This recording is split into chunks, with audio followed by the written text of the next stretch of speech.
दुरुस्तीसाठी टाकलेल्या मोबाईलबाबत विचारणा करून दुकानदाराला हाताने मारहाण करून दुकानाची तोडफोड केली। तसेच दुकानातील फिशपॉट डोक्यात मारून जीवे मारण्याचा प्रयत्न केल्याप्रकरणी दोघांवर गुन्हा दाखल करण्यात आला आहे। हा प्रकार बुधवारी दिनांक 13 रोजी सायंकाळी 6:30च्या सुमारास भेकराई नगर येथील सह्याद्री मोबाईल शॉपीमध्ये घडला आहे।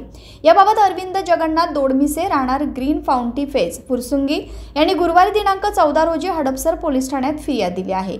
यावरून मनीष सुरवसे राहणार ढमाळवाडी हडपसर, शुभम कारडे राहणार हडपसर यांच्यावर IPC 324, 504, 506, 427 व 34 नुसार गुन्हा दाखल केला आहे।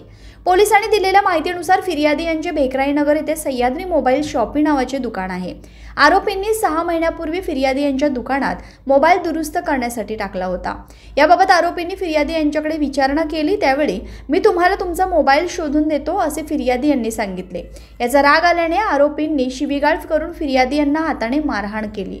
आरोपींनी फिर्यादी यांचा मोबाईल व दुकानातील काच फोडून नुकसान केले। तसेच दुकानातील फिशपॉट अरविंद दोडमिसे यांच्या डोक्यात मारून जीवे मारण्याचा प्रयत्न केला। पुढील तपास पोलीस नायक SJ ननावरे करीत आहेत।